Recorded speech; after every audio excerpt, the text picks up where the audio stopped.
എന്തായാലും ഇല്ലില്ല വിടത്തില്ല ഒരാളോട് ഇങ്ങനെ ചെയ്തു നീ അവിടെ എത്ര പിള്ളേർ പഠിക്കുന്നേ അവിടെ ഹലോ ഗൈസ്, എല്ലാവർക്കും പുതിയൊരു വീഡിയോയിലേക്ക് സ്വാഗതം. ഇന്ന് നടന്നൊരു സംഭവമാണ് കേട്ടോ. കൊട്ടാരക്കരയിലുള്ള ഒരു കോളേജില് ഒരുത്തൻ പെൺകുട്ടികളെ തുണി പൊക്കി കാണിച്ചു എന്നുള്ള ഒരു സംഭവമാണ്. ഇത് വീഡിയോ എടുത്ത് സോഷ്യൽ മീഡിയയിലൊക്കെ ഇട്ടിട്ടുണ്ട്. എന്തായാലും ഈ ഒരു വീഡിയോ കണ്ടപ്പോഴത്തേക്കും അയാള് തെറ്റ് ചെയ്തിട്ടുണ്ടെന്ന് തോന്നുന്നു. കാരണം പുള്ളി പറയുന്നത് എന്താന്ന് വെച്ച് കഴിഞ്ഞാൽ പുള്ളിക്ക് അപ്പിട മുട്ടിയപ്പോ പുള്ളി അങ്ങ് പൊക്കി പോയതാണെന്നാണ് പറയുന്നത്. തെറ്റ് പറ്റിയിട്ടുണ്ടാവാം, കാരണം അയാളുടെ ആ ഒരു സംസാരമൊക്കെ കേട്ടിട്ട് അയാൾ അങ്ങനെ ചെയ്തതായിട്ട് തന്നെയാണ് തോന്നുന്നത്. അപ്പൊ എന്താന്ന് പറഞ്ഞാലും അയാള് ക്ഷമ ചോദിക്കുന്നുണ്ട്. എന്നിട്ട് പോലും അയാളുടെ വീഡിയോസ് എടുത്ത് സോഷ്യൽ മീഡിയയിൽ പ്രചരിപ്പിച്ചിരിക്കുവാണ്. എന്തായാലും നമുക്കൊരു ഉദാഹരണം നമ്മുടെ കൺമുന്നിലുണ്ട്. ഷിംജിത വൈറലാകാൻ വേണ്ടിയിട്ട് ഒരു ചെറുപ്പക്കാരന്റെ വീഡിയോ എടുത്ത് സോഷ്യൽ മീഡിയയിൽ അപ്ലോഡ് ചെയ്യുന്നു. ആ ഒരു മനോവിഷമത്തിൽ അയാൾ ആത്മഹത്യ ചെയ്യുന്നു. ഇതൊക്കെ നമ്മുടെ കൺമുന്നിലുള്ളതാണ്. അപ്പൊ അയാൾ അങ്ങനെ ഒരു തെറ്റ് ചെയ്തിട്ടുണ്ടായിരുന്നെങ്കിൽ ആ ഒരു സ്പോട്ടിൽ അവർക്ക് പ്രതികരിക്കാം, വേണേ കർണക്കുറ്റിക്കിട്ടൊന്ന് കൊടുക്കുകയും ചെയ്യാമായിരുന്നു, പോലീസിൽ ഏൽപ്പിക്കായിരുന്നു. പക്ഷെ എന്തിന്റെ പേരിലാണ് ഇതെടുത്ത് ഈ സോഷ്യൽ മീഡിയയിലേക്ക് ഇടുന്നതെന്ന് ചോദിച്ചു കഴിഞ്ഞാൽ ഇതിന് നമ്മൾ എന്താ പറയണ്ടേ? എന്തായാലും ആ വീഡിയോ നമുക്കൊന്ന് ഫുള്ളായിട്ട് കണ്ടു നോക്കാം. ഞാൻ ആളുടെ മുഖം ഒന്നും ഇതിൽ കാണിക്കുന്നില്ല, കാരണം എന്റെ ചാനലിലൂടെ ആ ഒരാളുടെ മുഖം ഞാൻ കാണിക്കാൻ ആഗ്രഹിക്കുന്നില്ല.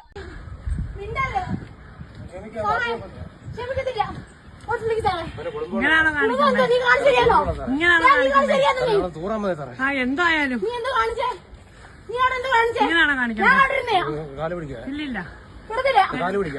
വിടത്തില്ല ഒരാളോട് ഇങ്ങനെ ചെയ്തു നീ അവിടെ എത്ര പിള്ളേർ പഠിക്കുന്നേ അവിടെ നിങ്ങളുടെ മോളെ പിള്ളേരല്ലേ അവിടെ പഠിക്കുന്നത്? നിങ്ങളുടെ മോടെ പ്രായമുള്ള പിള്ളേരാണോ അവിടെ പഠിക്കുന്നത്? പ്രായമുള്ള പിള്ളേരാണോ അവിടെ പഠിക്കുന്നതാണോ? ആത്മഹത്യ ചെയ്യുന്നല്ല ചെയ്തിട്ടാണോ ഇപ്പൊ ഞങ്ങൾ പിറകെ വരുന്നത്? ഞങ്ങൾ അല്ലെങ്കിൽ വരുമായിരുന്നോ? അങ്ങനെ ചെയ്യുമ്പോ അത്ര പിള്ളേർ ഇപ്പോഴാണ് ചെയ്യുന്നത് ആണോ? അല്ലല്ല, ഞാൻ എന്നെ കണ്ടു, നിങ്ങള് എന്നെ കണ്ടു, എന്നെ കാണിക്കുകയും ചെയ്ത്. ഞാൻ പച്ചക്ക് പറയും, ഞാൻ പച്ചക്ക് പറയും. കണ്ട വ്യക്തിയായിട്ട് ഒരു പിള്ളേരോട് ഞാൻ ചെയ്യുന്നത് മക്കളും കൊച്ചുകളൊക്കെ ഉള്ളതില്ലേ കാണിക ചെയ്യാനുള്ള കാര്യം വന്നത്. ഇത്രയും ഞങ്ങൾ ഓടി വന്നെങ്കിൽ അത്ര ഞാൻ കണ്ടിട്ടാ വന്നത്. ഞാൻ കോളേജിൽ പഠിക്കും, അവിടെ നിന്ന് കാണിക്കുന്ന മാന്യ കാര്യം വന്നത് ആണോ? പെടുക്കാൻ മുട്ടിയതല്ലേ കാണിച്ചത്. ഞാൻ കണ്ട കാര്യം, ഞാൻ ഓടി ഇത്രയും പുറകെ പറഞ്ഞോ കണ്ട കാര്യമാണ്. എന്തായാലും ഈ ഒരു വീഡിയോ കാണുമ്പോൾ നമുക്ക് മനസ്സിലാവുന്നത് ഈ പുള്ളി സത്യം പറഞ്ഞു കഴിഞ്ഞാൽ ചെറ്റത്തരം കാണിച്ചിട്ടുണ്ട്. അത് ആ ഒരു പെൺകുട്ടിയുടെ സംസാരമൊക്കെ കേൾക്കുമ്പോൾ അറിയാം, ഇവൻ എന്തോ തുണിമുക്കി കാണിച്ചിട്ട് ഓടിക്കളഞ്ഞു. അപ്പോൾ പുറകെ ഇവർ ഓടിച്ചെന്ന് വീഡിയോ എടുത്ത് ഇവനോട് കാര്യങ്ങളൊക്കെ ചോദിക്കുമ്പോൾ ഇവൻ സമ്മതിക്കുന്നുണ്ട്, വീഡിയോ എടുക്കല്ലേ, എനിക്ക് ഭാര്യയും കുഞ്ഞും ഒക്കെ ഉള്ളതാണ് എന്നൊക്കെ പറയുന്നുണ്ട്. അപ്പോൾ ശരിയാണ്, അയാൾ തെറ്റ് ചെയ്തിട്ടുണ്ട്. തെറ്റ് ചെയ്യുന്നവർക്കുള്ള ശിക്ഷ സോഷ്യൽ മീഡിയയിൽ അവരുടെ വീഡിയോ എടുത്തിടുന്നതാണോ? ഒരിക്കലുമല്ല. അയാൾ തെറ്റ് ചെയ്തെന്ന് ഉറപ്പുണ്ടെന്നുണ്ടെങ്കിൽ സ്പോട്ടിൽ കർണക്കുറ്റിക്ക് നോക്കി ഒരെണ്ണം കൊടുക്കുകയോ അല്ലെ പോലീസിൽ ഏൽപ്പിക്കുകയോ പരാതി കൊടുക്കുകയോ ഒക്കെ ചെയ്യാം. അപ്പം നമുക്ക് അറിയാം, ഷിംജിതയുടെ കേസിൽ ഒരു നിരപരാധിയായിട്ടുള്ളൊരു ചെറുപ്പക്കാരൻ്റെ ജീവനാണ് നഷ്ടമായത്. ഒരു കുടുംബത്തിൻ്റെ തന്നെ അത്താണിയാണ് ഇല്ലാതായത്. അങ്ങനെ ഒരു ഉദാഹരണം നമ്മുടെ കൺമുന്നിൽ നിൽക്കുമ്പോൾ എന്തിനാണ് ഇതുപോലുള്ള കുറ്റങ്ങൾ ചെയ്തവരുടെ വീഡിയോസ് എടുത്ത് സോഷ്യൽ മീഡിയകളിൽ ഇടുന്നത്? എന്തിനു വേണ്ടിയിട്ടാണ്? ആ പുള്ളിക്കാരൻ തെറ്റ് ചെയ്തിട്ടുണ്ടെന്ന് തന്നെയാണ് പുള്ളിയുടെ സംസാരത്തിൽ നിന്നും പെരുമാറ്റത്തിൽ നിന്നും നമുക്ക് മനസ്സിലാവുന്നത്. പക്ഷെ അയാൾ തെറ്റ് ചെയ്തെങ്കിൽ അതിനുള്ള ശിക്ഷ അയാളുടെ വീഡിയോ എടുത്ത് സോഷ്യൽ മീഡിയയിൽ ഇടേണ്ടതാണോ? അയാൾ പറയുന്നുണ്ട്, എൻ്റെ വീഡിയോ എടുത്തിടല്ലേ, എനിക്ക് കുടുംബവും കുട്ടികളും ഒക്കെ ഉള്ളതാണ്, ഞാൻ ആത്മഹത്യ ചെയ്യേണ്ടി വരും എന്നൊക്കെ ഇയാൾ പറയുന്നുണ്ട്. അതൊന്നും കണക്കാക്കാതെ ഈ വീഡിയോ എടുക്കുന്നവരും ഈ പെൺകുട്ടിയും നല്ല രീതിയിൽ പ്രതികരിക്കുന്നുണ്ട്. അത് പ്രതികരിക്കണം. പക്ഷെ അതൊക്കെ എന്തിനു വേണ്ടിയിട്ട്? സോഷ്യൽ മീഡിയയിൽ കൂടെ ജനങ്ങളെ കാണിക്കുന്ന എന്തിനു വേണ്ടിയിട്ടാണ്? ഇതിൻ്റെ ഒരു എക്സ്പ്ലനേഷൻ വീഡിയോ ആയിട്ട് ആ ഒരു പെൺകുട്ടി തന്നെ വന്നിട്ടുണ്ട്. അതുകൂടെ നമുക്കൊന്ന് കാണാം. മുണ്ടൊക്കെ കാണിക്കുകയും പിന്നെ ഒരു സെക്ഷൽ രീതി നമ്മളോട് കാണിക്കുകയും ചെയ്ത്. അപ്പം തന്നെ ഞങ്ങളുടെ കോളേജിലെ ഓഫീസിൽ വന്ന് ഞങ്ങളുടെ മിസ്സിനോട് പറഞ്ഞു. ചുറ്റും കൈയെഴുതാൻ പോയ സമയത്ത് നമ്മുടെ ആ വേലിയുടെ അപ്പുറത്തുനിന്ന് ഒരാൾ ഇങ്ങനെ കുറച്ചൊക്കെ നോക്കി നിൽക്കുന്നുണ്ടായിരുന്നു. അപ്പോൾ നമ്മളിങ്ങനെ പെട്ടെന്ന് കൈയോടി ഇങ്ങനെ മുഖത്തോട്ടിങ്ങനെ നോക്കിയപ്പം പുള്ളിക്കാരിങ്ങനെ നമ്മുടെ ഈ മുണ്ടൊക്കെ കാണിക്കുകയും പിന്നെ ഒരു സെക്ഷൽ രീതി നമ്മളോട് കാണിക്കുകയും ചെയ്ത്. അപ്പം തന്നെ ഞങ്ങളുടെ കോളേജിലെ ഓഫീസിൽ വന്ന് ഞങ്ങളുടെ മിസ്സിനോട് പറയുകയും ഞങ്ങളെല്ലാവരും തിരിച്ചു വന്നപ്പോഴത്തേന് അയാൾ ആ വേലിയുടെ ഭാഗത്ത് നിന്ന് ഓടിപ്പോയി. ഞങ്ങളുടെ കോളേജിൻ്റെ ഫ്രണ്ടിൽ കൂടെ ഓടി റോഡ് മൊത്തം തെളിഞ്ഞിട്ട് പുള്ളിയെ കണ്ടില്ല. പിന്നെ കുറേ നേരം കഴിഞ്ഞപ്പോൾ പുള്ളി ഒരു ബാറിൽ ചെന്നു. അവിടുന്ന് ഓടി ഞങ്ങളൊരു ഗുരുമന്ദിരത്തിൻ്റെ ഭാഗം അവിടെ എത്തിയപ്പോഴാണ് പുള്ളിയെ കണ്ട് തിരിച്ച് പോലീസ് സ്റ്റേഷനിൽ എത്തിച്ചത്. പുള്ളി പറഞ്ഞത് പുള്ളി കല്യാണം കഴിച്ച ഒരു കുഞ്ഞുള്ളയാ, അപ്പോൾ ആത്മഹത്യ ചെയ്യുമെന്നൊക്കെയാണ് ഞങ്ങൾ പറഞ്ഞത്. പക്ഷെ ഞങ്ങൾ ഇത്രയും വിഷമമായ രീതിയിൽ ആയതുകൊണ്ടാണ് അത്രയും ഓടി പുള്ളിയെ പിടിച്ചത്. ഇനി ആരോടും ഇങ്ങനെ ചെയ്യരുത്. ഞങ്ങൾ കൊച്ചു പിള്ളേർ പഠിക്കുന്നവരുണ്ട്, 30 വയസ്സുകാർ പഠിക്കുന്നവരുണ്ട്, 25 വയസ്സുകാർ പഠിക്കുന്നവരുണ്ട്. പക്ഷെ ഇനി ഇങ്ങനെ നമ്മുടെ കോളേജിലെ പരിസരത്ത് ഇങ്ങനെ ഒരു കാര്യം നമുക്കിനി ഉണ്ടാവരുത്. അതിനോട് വേണ്ടി നമ്മളിപ്പോൾ ഇത് കണ്ടതുണ്ട്. ഇതിനു മുമ്പ് ആ പരിസരത്ത് ഇങ്ങനെ കണ്ടിട്ടുണ്ടോ? ഇല്ല, ഇത് ആദ്യമായിട്ടാണ്, ഞാൻ ആദ്യമായിട്ടാണ് കാണുന്നത്. അവർ പ്രതികരിക്കുകയും ചെയ്തിട്ടുണ്ട്. എന്തായാലും അയാൾ കാണിച്ചത് വൃത്തികെട്ട പരിപാടി തന്നെയാണ്. കാരണം പഠിക്കുന്ന കുട്ടികളുള്ള കോളേജിന് മുന്നിൽ ചെന്ന് നിന്നിട്ട് അയാൾ തുണി നോക്കി കാണിക്കുകയും എന്തോ സെക്ഷൽ രീതിയിലുള്ള എന്തോ ഒരു പ്രവൃത്തി അവിടെ കാണിക്കുകയും ചെയ്തു. അതിനെതിരെ ഇവർ എന്താ പറയുക, പെൺകുട്ടികൾ ഓടിച്ചെന്ന് ഇയാളെ പിടിച്ച് സത്യം പറഞ്ഞാൽ അവർ പ്രതികരിച്ച രീതിയൊക്കെ കൊള്ളാം. അതൊക്കെ ഓക്കെയാണ്, പോലീസിൽ ഏൽപ്പിക്കുകയൊക്കെ ചെയ്തു. അതൊക്കെ നമ്മൾ എഗ്രി ചെയ്യുന്ന കാര്യമാണ്. കാരണം അങ്ങനെ നമ്മൾ പ്രതികരിക്കണം.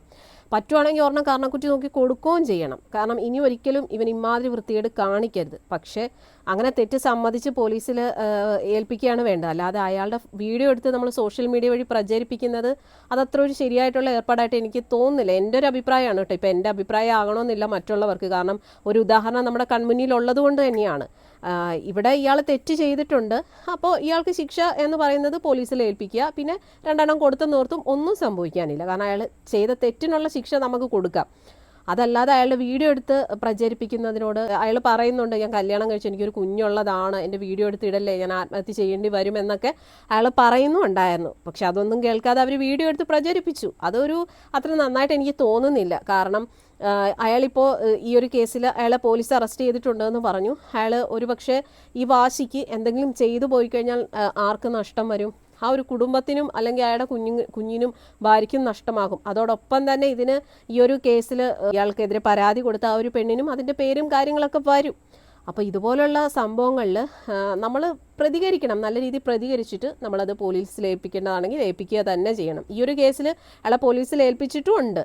പിന്നെ അതിന് പുറമെ അയാളുടെ വീഡിയോയും അല്ലെങ്കിൽ അയാളുടെ മുഖമൊക്കെ ഇങ്ങനെ സോഷ്യൽ മീഡിയ വഴി പബ്ലിക്കാക്കുന്നതിനോട് എതിർപ്പ് എൻ്റെ ഒരു അഭിപ്രായത്തിൽ അത് അത്ര ഒരു നല്ല ഏർപ്പാടായിട്ട് തോന്നുന്നില്ല. എന്തായാലും നിങ്ങളുടെ അഭിപ്രായങ്ങൾ എന്താണ്? ഈ ഒരു ആൾക്ക് ഈ കൊടുത്ത ശിക്ഷ കറക്റ്റാണോ? അല്ലെങ്കിൽ അയാളുടെ വീഡിയോസ് എടുത്ത് സോഷ്യൽ മീഡിയകളിൽ പ്രചരിപ്പിക്കുന്നത് അത്ര നല്ല ഏർപ്പാടായിട്ട് നിങ്ങൾക്ക് തോന്നുന്നുണ്ട്? എന്തായാലും എല്ലാവരും അവരവരുടേതായിട്ടുള്ള അഭിപ്രായങ്ങൾ കമൻറ്റ് ചെയ്യുക. എന്തായാലും ഈ ഒരു വിഷയം ഫേസ്ബുക്കിലും നമ്മുടെ ഇൻസ്റ്റഗ്രാമിലും ഒക്കെ ഈ ഒരു വീഡിയോ വന്നു. അതിന് താഴെ ഒരു ഫെമിനിസ്റ്റ് വന്ന് കമൻറ്റ് ഇട്ടിട്ടുണ്ട്. അതായത് ശ്രീലക്ഷ്മി അറയ്ക്കലിനെ നിങ്ങൾക്ക് എല്ലാവർക്കും അറിയാം. ഒരു ഫെമിനിസം തലക്ക് പിടിച്ച ഒരു പെണ്ണുമ്പിള്ളയാണ്. അവർ ഈ ഒരു വീഡിയോയുടെ താഴെ വന്ന് കമൻറ്റുകൾ ഇട്ടിട്ടുണ്ട്. ഞാൻ ആ കമൻറ്റ് നിങ്ങൾക്കൊന്ന് കേൾപ്പിച്ചു തരാം. ഇപ്പോൾ ഇവന്മാരുടെ സ്ഥിരം ഡയലോഗാണ് പിടിച്ചാൽ ഉടനെ ആത്മഹത്യ എന്ന്. പുരുഷ കമ്മീഷൻ ടീമുകൾ പോയി ആത്മഹത്യയിൽ നിന്ന് പ്രൊട്ടക്ഷൻ കൊടുക്കണം എന്ന് അഭ്യർത്ഥിക്കുന്നു. ഈ വീഡിയോ എടുത്ത് ഇട്ടവർ ഉടനടി പോലീസിൽ പോയി ഇവനെതിരെ പരാതി നൽകുക. അല്ലെങ്കിൽ ലാസ്റ്റ് ഈ വീഡിയോ ഇട്ടവർക്കെതിരെ ഇവിടുത്തെ സിസ്റ്റം കേസെടുക്കും. അതാണ് നടക്കാൻ പോകുന്നത്. എന്തായാലും ശ്രീലക്ഷ്മി അറയ്ക്കൽ വന്നിട്ടിരിക്കുന്ന കമൻറ്റ് കണ്ടല്ലോ. ഇവൻ്റെയൊക്കെ സ്ഥിരം പരിപാടി ഇതാണെന്ന്. അതായത് പിടിച്ച ഉടനെ ആത്മഹത്യ ഭീഷണി നടത്തുമെന്നുള്ളത്. എന്തായാലും ഈ ഒരു കേസിൽ അയാൾ തെറ്റ് ചെയ്തിട്ടുണ്ട്, അത് നമ്മൾ അംഗീകരിക്കുന്ന കാര്യമാണ്. പക്ഷെ എന്ന് വെച്ചിട്ട് അയാളുടെ വീഡിയോ എടുത്ത് സോഷ്യൽ മീഡിയ വഴി പ്രചരിപ്പിക്കുന്നത് അതത്ര നല്ലൊരു ഏർപ്പാടല്ല. പിന്നെ ഈ ശ്രീലക്ഷ്മി അറയ്ക്കലൊക്കെ എവിടെ ആർക്ക് എന്ത് പണി കൊടുക്കണം, അല്ലെ ആർക്കെതിരെ വാളെടുക്കണമെന്ന് പറഞ്ഞ് നോക്കിയിരിക്കുന്ന കുറേ എണ്ണങ്ങളാണ്. എന്തായാലും ഈ ഒരു വിഷയത്തിൽ ആ ചെറുപ്പക്കാരന് നിയമത്തിൻ്റെതായിട്ടുള്ള ശിക്ഷ ലഭിക്കട്ടെ. അല്ലാതെ കടുങ്കയ്യോ അല്ലെ ഒന്നും ചെയ്യാതിരിക്കുക. കാരണം അയാൾ തന്നെ പറയുന്നുണ്ട് അയാൾക്കൊരു ഭാര്യയും കുഞ്ഞും ഉണ്ടെന്നൊക്കെ. ഇതുപോലുള്ള ചെറ്റത്തരങ്ങളൊക്കെ കാണിക്കുമ്പോൾ ചിന്തിക്കണം. വീട്ടിൽ അമ്മയും അല്ലെങ്കിൽ ഭാര്യയും മക്കളും ഒക്കെ ഉണ്ടെന്ന് ചിന്തിച്ചിട്ട് വേണം ഇമാതിരി വൃത്തികേടുകളൊക്കെ കാണിക്കാൻ. എന്തായാലും ഈ ഒരു വിഷയത്തിൽ നിങ്ങളുടെ അഭിപ്രായം എന്താണ്? കമൻറ്റ് ചെയ്യാൻ മറക്കരുത്.